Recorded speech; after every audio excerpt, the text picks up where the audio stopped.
हाजिर हूं आप सबके सामने आपका अपना स्टडी चैनल लेकर के स्टडी टिबलेट। देखते रहिए, आपका अपना स्टडी चैनल है और ढेर सारी वीडियो जो है अब तक अपलोड कर चुके हैं और सारी की सारी वीडियो कुछ एनसीईआरटी से संबंधित हैं, तो कुछ नेशनल जीके से, तो कुछ स्टेट जीके से है, तो कुछ रीजनिंग की है, तो कुछ कंप्यूटर की है या साइंस की है। तो ढेर सारी वीडियो जो है आप लोगों को अब तक हम दे चुके हैं और भी ढेर सारी वीडियो आप लोगों को हम आगे भी देते रहेंगे। इस वीडियो में लेकर आए हैं स्पेशल क्वेश्चन आप लोगों के लिए, क्योंकि लास्ट जो वीडियो हमने हरियाणा जीके की अपलोड की थी उसमें हमने हरियाणा के युद्धों के विषय में बात की थी कि हरियाणा के अलग अलग क्षेत्र में अलग अलग समय में कौन कौन से युद्ध हुए और किसने उसमें नेतृत्व किया। लेकिन इस वीडियो में हम चर्चा करेंगे कि हरियाणा में जो विद्रोह हुए हैं, अलग अलग समय पर कौन कौन से विद्रोह हुए हैं, उस विद्रोह में किसको नुकसान हुआ, किसको फायदा हुआ, हम ये सब इस वीडियो में जानेंगे। विद्रोह होने के कुछ कारण होते हैं, कुछ परिस्थितियां होती हैं, राजनीतिक, आर्थिक, सामाजिक, सांस्कृतिक कुछ ऐसे कारण होते हैं जिनकी वजह से उस क्षेत्र की जो पब्लिक होती है वो अपने शासक से क्रांति कर बैठती है। और यही हरियाणा में भी काफी जो है अलग अलग समय में बहुत से क्षेत्रों में क्रांतियां हुई हैं, विद्रोह हुए हैं। तो इनके विषय में हम जानेंगे कि देखते हैं हरियाणा के इन्हीं कुछ विद्रोहों के साथ हम इस वीडियो को शुरू करने जा रहे हैं। 5 विद्रोह हम इस वीडियो में कंसल्ट करेंगे और उसके बाद फिर हम कुछ जीके के क्वेश्चन देखेंगे, हरियाणा जीके के, और नेक्स्ट वीडियो में फिर अगले 5 विद्रोह और हरियाणा जीके के क्वेश्चन देखेंगे। तो देखिए, पहला विद्रोह है जनता का विद्रोह। जनता का प्रथम विद्रोह हुआ था हरियाणा में। आम पब्लिक ने जो है विद्रोह कर दिया था शासन के खिलाफ, और ये कब हुआ था? 1210 ईस्वी में। तो देखिए 1210 ईस्वी यानी कि आप समझ गए होंगे, तो इस समय जो है दास वंश का शासन हुआ है और कुतुबुद्दीन ऐबक जो है दास वंश के पहले शासक थे। जब उन्होंने शासन शुरू किया तो बहुत से सुधार कार्य किए और कुछ जो है बहुत ही ज़्यादा टैक्स लगा दिए थे, जिसकी वजह से पब्लिक परेशान थी। और पब्लिक परेशान थी, वो एक मौका चाहती थी। और जैसे ही कुतुबुद्दीन ऐबक का देहांत होता है, मृत्यु होती है 1210 में, उसकी मृत्यु के बाद जब उसका बेटा आराम शाह उसकी जगह राजगद्दी पर बैठता है तो पब्लिक जो है वो विरोध कर बैठती है और इतनी ज़्यादा अराजकता उस समय फैल जाती है पूरे क्षेत्र में कि पब्लिक सहन नहीं कर पाती और पब्लिक ने आराम शाह के शासन के दौरान जो है विद्रोह कर दिया। और इसी मौके का फायदा उठा करके कुतुबुद्दीन ऐबक का दामाद नसीरुद्दीन कबाचा जो थे, उन्होंने जो वो अफगान साइड में जो है गवर्नर थे उस समय, उन्होंने मौके का फायदा उठाया और जो आराम शाह था उसको गद्दी से उतार करके खुद आसीन होने का प्रयास करते हैं। तो यहाँ पर पब्लिक ने जो है बड़ी ही गहनता से विद्रोह किया था अपने शासन प्रशासन के खिलाफ। और इसी क्रांति के दौरान, इसी विद्रोह के दौरान जो है कुछ उपद्रवियों ने नाजायज फायदा उठाया था, लोगों को लूटा था। तो नेक्स्ट विद्रोह जो हुआ है मेवातियों का पहला विद्रोह 1248 ईस्वी में हुआ था। 1248 ईस्वी की बात करें तो इस समय में जो शासक हुए हैं वो है नसीरुद्दीन मोहम्मद शाह, और 1248 में ये शासक हुए हैं। यूं तो इन्हीं के समय में जो है क्रांति हुई थी, विद्रोह हुआ था। लेकिन अगर देखा जाए तो जो शमसुद्दीन अल्तमश थे 1211 से लेकर के 1236 तक उन्होंने शासन किया। उन्हीं के समय में जो है इस विद्रोह की चिंगारियां शुरू हो गई थी और उसकी मृत्यु के बाद तो हालात और भी ज़्यादा बिगड़ते चले गए। और जैसे नसीरुद्दीन मोहम्मद शाह आसीन हुए, अपने शासन को उन्होंने चलाना शुरू किया, तो 1248 में मेवातियों ने जो है खुल करके यहाँ विद्रोह शुरू कर दिया था। और उन्होंने मेवातियों ने इकट्ठा होकर के सभी ने गयासुद्दीन बलबन जो कि सेनापति था नसीरुद्दीन मोहम्मद शाह का, उसके गढ़ जो हासी उसका जो गढ़ था हासी, उस पर आक्रमण कर दिया और मेवातियों ने वहाँ के सारे मवेशियों को अपने साथ हाँक कर ले गए। और इस बात से रुष्ट होकर, गुस्सा होकर के जो गयासुद्दीन बलबन था, उसने मेवातियों को सबक सिखाने का प्रण लिया। उसने हूनों को हरियाणा क्षेत्र से खदेड़ने का बहुत जो है प्रयास किया, लेकिन इस प्रयास में उसका एक बहादुर सेनापति भी मारा जाता है। लेकिन हूनों के द्वारा डट कर मुकाबला किए जाने की वजह से बलबन इस कार्य में सफल नहीं हो पाया और वह इस विद्रोह को कुचलने में नाकाम रहा। तो नेक्स्ट जो विद्रोह है वो देख लेते हैं। विद्रोह नंबर 3 है मेवातियों का दूसरा विद्रोह 1257 से लेकर के 60 ईस्वी।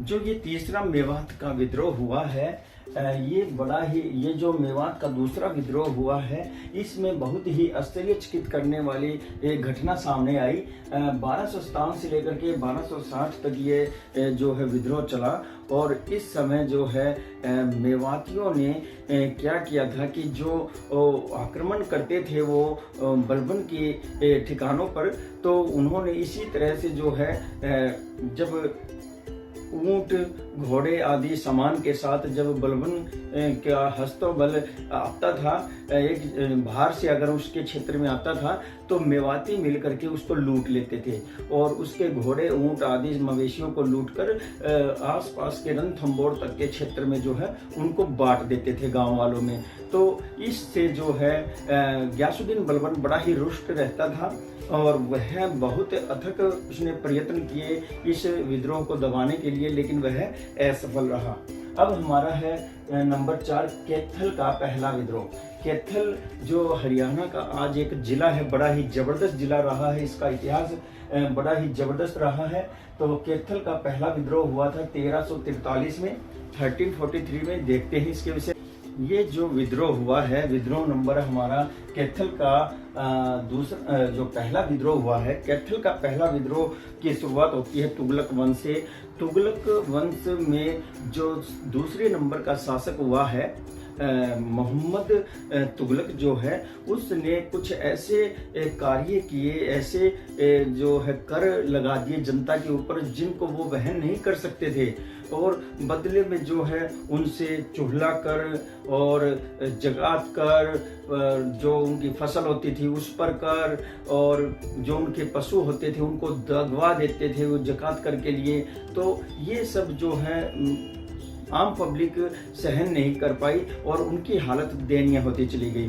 तो जो मोहम्मद तुगलक था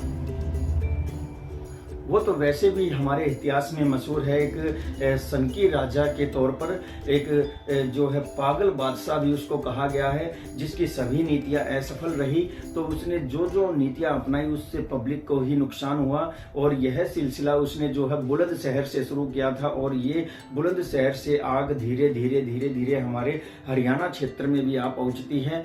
और इस जो मोहम्मद तुगलक था इसका शासन रहा है 1325 से 1351 तक। और इसी दौरान जो है कैथल के कुछ परगने क्षेत्र में जो है हमारे 1343 में आकर के ये क्रांति और भी ज्यादा विकराल रूप ले लेती है।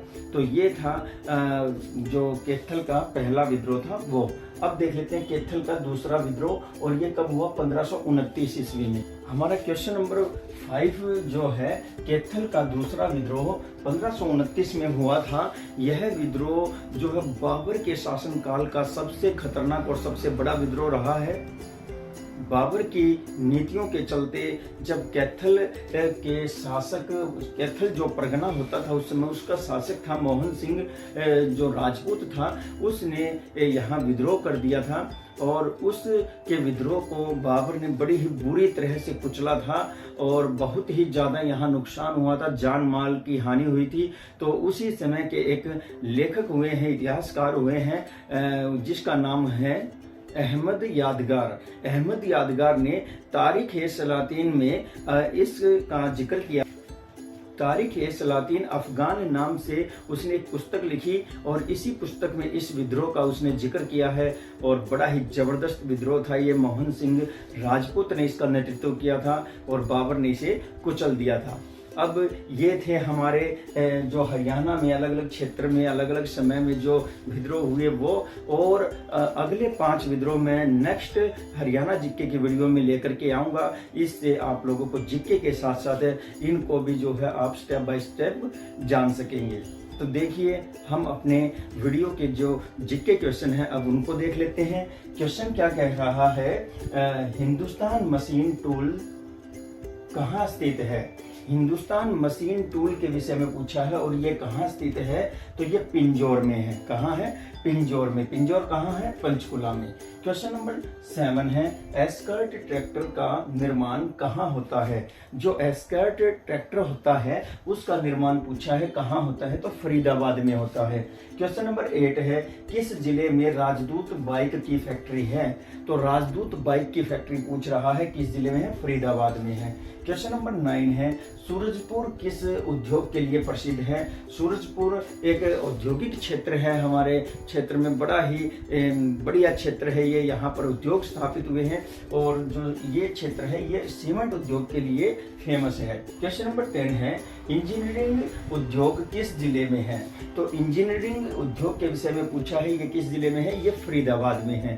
तो फरीदाबाद ये हमारे राज्य की उद्योग नगरी कही जाती है और सबसे ज्यादा नगरीय क्षेत्र भी फरीदाबाद में है। यहाँ गांव कम है और शहरी क्षेत्र ज्यादा है। और फरीदाबाद जो है हमारा 12वां राज्य है, नहीं सॉरी 12वां जिला है। फरीदाबाद 12वें नंबर पर बना था हमारा जिला, बड़ा ही अच्छा जिला है। और क्वेश्चन नंबर 11 क्या कह रहा है, 7 इंडस्ट्रियल स्टेट कहाँ है। तो 7 इंडस्ट्रियल स्टेट पूछा है और ये है गुरुग्राम में। क्वेश्चन नंबर 12 है, राज्य के किस जिले में अमोनिया प्लांट है। तो राज्य का एक ऐसा जिला है जहाँ अमोनिया गैस है और इसका एक प्लांट जो है पानीपत में है। क्वेश्चन नंबर 13 क्या कह रहे हैं, राज्य में सैनिटरी उद्योग कहाँ लगा है। तो राज्य में सैनिटरी उद्योग पूछा है और ये उद्योग जो है बहादुरगढ़ में है। कहाँ है, बहादुरगढ़ में। क्वेश्चन नंबर 14 क्या कह रहा है, तांबा व पीतल के बर्तन कहाँ के प्रसिद्ध हैं। तांबा और पीतल के बर्तन बनते हैं और यह पूरे भारत में जो है बड़े फेमस है। हरियाणा का एक ऐसा जिला और शहर है जहाँ पर तांबे और पीतल के बर्तन बनाए जाते हैं और ये है रेवाड़ी। और तो देखते ही देखते हम 50 नंबर क्वेश्चन पर आ गए हैं। बहुत ही बढ़िया क्वेश्चन है हम लेकर के आए हैं। देखिए 50 नंबर क्वेश्चन कह रहा है, सेंट्रल सॉइल सैलिनिटी की स्थापना कब हुई। सेंट्रल सॉइल सैलिनिटी की स्थापना पूछा है, ये है क्या। सेंट्रल सॉइल सैलिनिटी जो है ये मिट्टी में लवणता की मात्रा को मापता है और ये कहाँ है, ये करनाल में स्थापित है। इसकी स्थापना 1969 में हुई थी, 1969 में इसकी स्थापना होती है। क्वेश्चन नंबर 16 है, राज्य में नेशनल इंस्टीट्यूट ऑफ एनिमल्स कहाँ है। तो हमारे हरियाणा राज्य में नेशनल इंस्टीट्यूट ऑफ एनिमल्स पूछा है, पशुओं का चिकित्सीय जो अनुसंधान संस्थान है उसके विषय में पूछा है, तो वो करनाल में है और इसकी स्थापना 1984 में हुई थी। बहुत ही अच्छे क्वेश्चन है, परीक्षा उपयोगी है। क्वेश्चन नंबर 17 है, स्टार्च केमिकल लिमिटेड यमुनानगर में कब स्थापित हुआ। स्टार्च आप जानते होंगे और इसका जो उपयोग काफी चीजों में किया जाता है। तो स्टार्च केमिकल लिमिटेड की स्थापना जो है यमुनानगर में कब होती है, तो आंसर है वर्ष 1938 में। वर्ष 1938 में 1938 में जो है स्टार्च केमिकल जो लिमिटेड है यमुनानगर में इसकी स्थापना होती है। क्वेश्चन नंबर 18 है, पानीपत में किस कंपनी का पेट्रोलियम प्रेशर है। तो पानीपत में एक पेट्रोलियम प्रेशर है और ये किस कंपनी का पेट्रोलियम प्रेशर है ये पूछ रहा है, तो इंडियन ऑयल कॉर्पोरेशन का। इंडियन ऑयल कॉर्पोरेशन का ये पेट्रोलियम प्रेशर है। क्वेश्चन नंबर 19 क्या कह रहा है, बिलासपुर में पेपर मिल की स्थापना कब हुई। बिलासपुर में पेपर मिल की स्थापना हुई, एशिया की सबसे बड़ी पेपर मिल है और ये आखिर है कहाँ बिलासपुर, तो ये यमुनानगर में है। और इस यमुनानगर के बिलासपुर में ही जो है एशिया की सबसे बड़ी पेपर मिल जिसमें अखबारी कागज सबसे ज्यादा छापा जाता है, बनाया जाता है, तो इस मिल की स्थापना जो है 1929 में हुई थी, 1929 में। क्वेश्चन नंबर 20 क्या कह रहा है, यमुनानगर में टिम्बर उद्योग कब लगा था। तो यमुनानगर में टिम्बर उद्योग लगा और ये बहुत ही बड़े विशाल क्षेत्र में जो है टिम्बर उद्योग लगा है। और टिम्बर उद्योग होता क्या है, ये लकड़ी के जो तख्ते वगैरह होते हैं, प्लाईवुड वगैरह होता है, प्लाईवुड बोलते हैं हम इसको, तो इसको टिम्बर उद्योग बोलते हैं और इसकी स्थापना 1947 में हुई थी। क्वेश्चन नंबर 21 क्या कह रहा है, राज्य में साइकिल उद्योग कहाँ कहाँ पर हैं। तो साइकिल उद्योग के लिए वैसे तो हमारा सोनीपत जिला शुरू से ही फेमस रहा है। यहाँ जो है एटलस साइकिल का कारखाना रहा है। तो इसके साथ साथ और भी क्षेत्र हैं, सोनीपत, फरीदाबाद, पलवल और जींद। सोनीपत, फरीदाबाद, पलवल, जींद में साइकिल के कारखाने स्थापित हैं। क्वेश्चन नंबर 22, राज्य में चमड़ा उद्योग कहाँ स्थित है। तो राज्य का चमड़ा उद्योग भी बड़ा फेमस है, यहाँ चमड़े के काफी कार्य होते हैं। और फरीदाबाद और जींद दोनों जिले जो हैं चमड़े के लिए बड़े फेमस हैं। तो क्वेश्चन नंबर 23 क्या कह रहा है, सिलाई मशीन उद्योग कहाँ स्थित है। सिलाई मशीन उद्योग पूछा है और ये कहाँ स्थित है, तो ये अंबाला में है। अंबाला को मिक्सी सिटी भी कहते हैं, वैज्ञानिक उपकरणों का शहर भी अंबाला को ही कहते हैं। और प्याज हरियाणा के सबसे ज्यादा अंबाला ही उत्पन्न करता है, तो बड़ा ही गजब का शहर है अंबाला। और कंटोनमेंट जोन भी है अंबाला। क्वेश्चन नंबर 24 क्या कह रहा है, 24 नंबर क्वेश्चन कह रहा है, वनस्पति उद्योग कहाँ स्थित है। वनस्पति उद्योग पूछ रहा है कि नेचुरल जो सब्जियां हैं, फ्रूट हैं, जो वनस्पति हैं, जैसे पेड़ पौधे हैं, उनसे ऑयल प्राप्त करते हैं, उनसे उत्पाद प्राप्त करते हैं और उसका जो है व्यावसायिक तौर पर व्यवसाय किया जाता है, तो उनका व्यवसाय किया जाता है। तो ये जो उद्योग है वनस्पति उद्योग सिरसा और करनाल में है, सिरसा और करनाल में। क्वेश्चन नंबर 25 क्या कर रहा है, भिवानी में राज्य की पहली सूती वस्त्र मिल कब लगी थी। तो भिवानी में राज्य की पहली सूती वस्त्र मिल लगी थी और ये जो लगी थी भिवानी में 1945 में लगी थी। लेकिन 1937 में ही यहाँ टेक्सटाइल कॉरपोरेशन की स्थापना हो जाती है, जिसे आज हम TIT मिल के नाम से जानते हैं। और इसका सीधा संबंध जो है हमारे चरखी दादरी के जो सीमेंट कॉरपोरेशन होता था, CCI जो फैक्ट्री थी, उससे अटैचमेंट था। तो यहाँ पर जो है सीधा ये एक व्यवसायिक यानी कि औद्योगिक क्षेत्र स्थापित हो गया था भिवानी और दादरी क्षेत्र में। अगर ये तो यहाँ पर इस टेक्सटाइल कॉरपोरेशन की वजह से ही यहाँ पहली सूती वस्त्र मिल स्थापित हुई। बड़ा ही सुंदर और बड़ा ही सिल्की और बहुत ही मुलायम कपड़ा है और ये कपड़ा बहुत ही इम्पोर्टेंट है। तो देखिए इम्पोर्टेंट ये कपड़ा है और ये हरियाणा की पहली सूती वस्त्र मिल हुई है। तो कैसे लगे आप लोगों को ये क्वेश्चन, तो बताइए, आप मुझे कमेंट करके जरूर बताइए। और अगर वीडियो आपको अच्छी लगी है, आपको लगा है कि यहाँ पर सर ने मेहनत की है, आप लोगों के लिए बहुत ही अच्छे क्वेश्चन छाट करके लेके आए हैं, तो आप हिचकिचाएं नहीं, आप निर्भय होकर के, निडर होकर के आप लाइक कमेंट शेयर कीजिए। मैं देखता हूँ कौन क्या कहेगा आप लोगों को। और अगर जो नए मेंबर्स इस वीडियो को देख रहे हैं, अगर अभी तक उन्होंने इस चैनल को सब्सक्राइब नहीं किया है तो सब्सक्राइब कीजिए प्लीज। आपको सब्सक्राइब करने से ये बेनिफिट होगा कि हमारी आने वाली और भी इंटरेस्टिंग और एक से एक बढ़िया वीडियो जो आपके नॉलेज को इंक्रीज करेगी वो आपको प्रोवाइड हो जाएंगी। तो इसलिए वीडियो को देखते रहिए, आगे बढ़ते रहिए। इसी के साथ ही मुझे दीजिए इजाजत। मैं संजय कुमार नेक्स्ट वीडियो के साथ आपके सामने जल्द ही हाजिर हो जाऊंगा। नमस्कार, जय हिंद।